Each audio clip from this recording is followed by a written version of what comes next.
Okay, we have a Mechmaxx Sm32.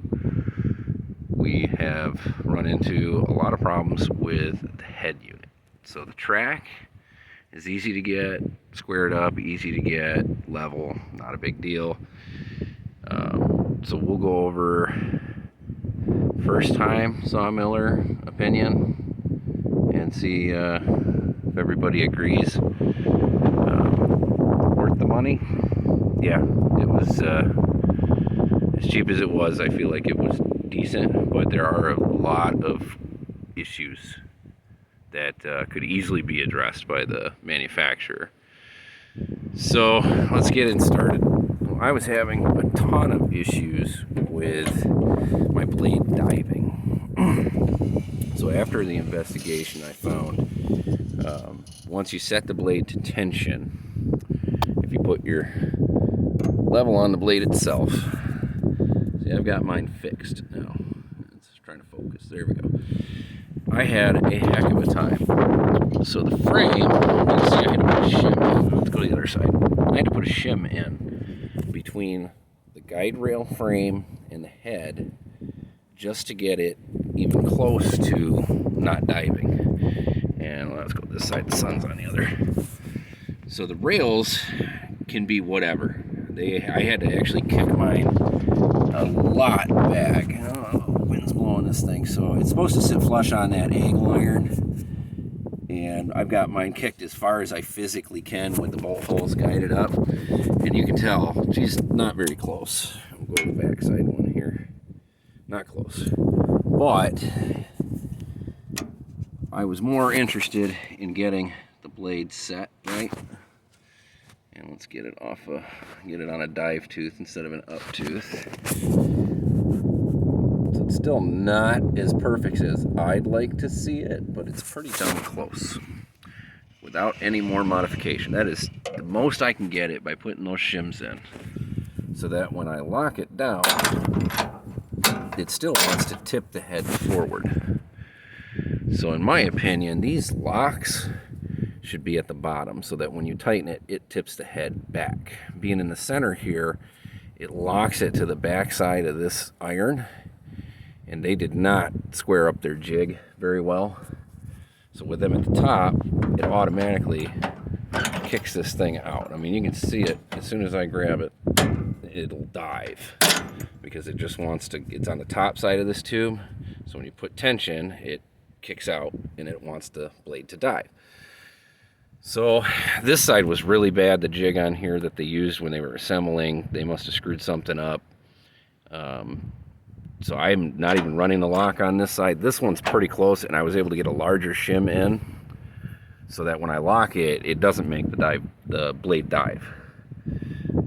So now that I've got everything tweaked out on the head versus the rails, so once these are perfectly level, then you go through and get your head perfectly level to that, because these bunks are not all the same size. You'll never get this perfectly level, and your blade will do all kinds of wonky stuff.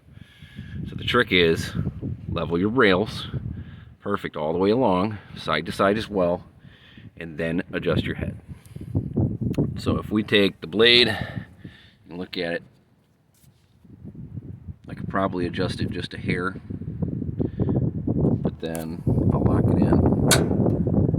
Yeah, I'll probably adjust that pretty close.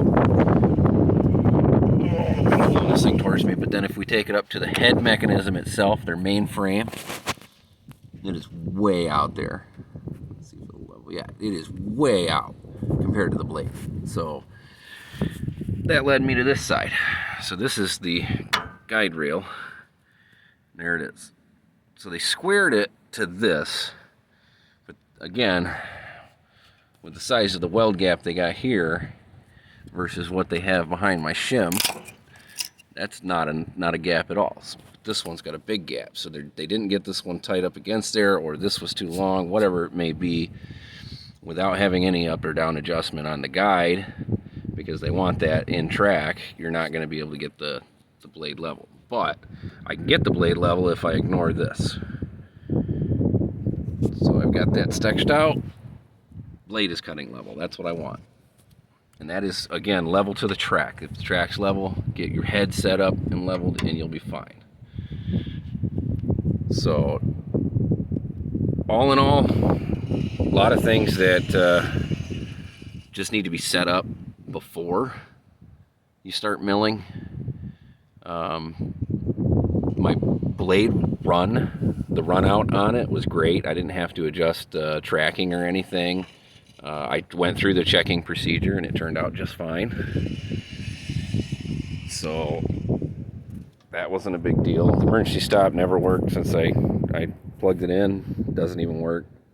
So I'm gonna dig through that later. I did get the solenoid that I'm gonna put in up against here for water flow. I may end up rerouting this entirely because this just dangling is a nightmare to deal with. The throttle cable has to come out straight because I had this just laying down and it would idle up and then the blade would be constantly going, but I kind of jerry-rigged it there and it is now straight and it'll actually stay idled down. So another thing on the blade, the Mechmaxx blades are terrible. They are just terrible. So I went with some saber-tooth blades. They should be getting here today. And I'll be able, I can't even do a hard maple cut with these blades because they just are absolutely terrible. Personally, they just make too clean of a cut, honestly. They should be more rough to take out more material to be a quicker cut.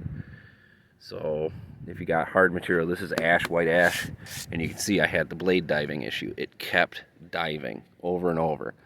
New blade, old blade, didn't matter. It would dive until I got that figured out.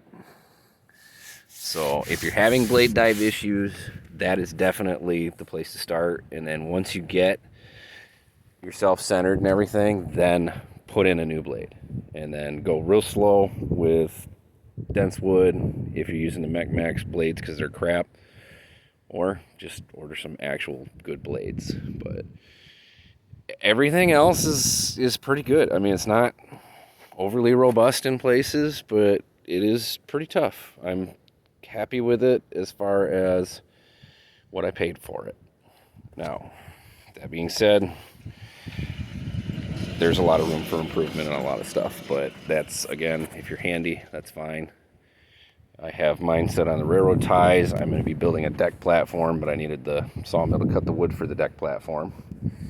And then, as you can see where the handle is, I am 6'4", and this is at my belly button, and this is about my chest height. So when I build the deck, I'm going to bring it up because I'd rather have to reach up to crank than bend over to grab boards.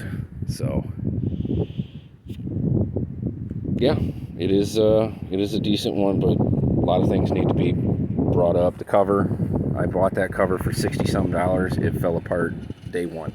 Day one, the cords broke that are supposed to cinch it, and then day two, because the cords broke, it tore on the sharp edges at the top where the lifting points. So definitely a lot of things that I regret, which is buying the cover, and then the other one is not following the video. The guy who took this apart, I can't remember his name, Pete's Peak or something like that. Pretty good guy, good info. The grease injection is here, but before you put your cables through, take this whole thing apart and put grease all the way through it, because at a certain height it squeals like a pig, and then the rest of it is fine because the grease gets to it. So I'm guessing, yeah, I'm probably going to end up taking it apart because I can't deal with that squeak. It's terrible. And then what was the other thing?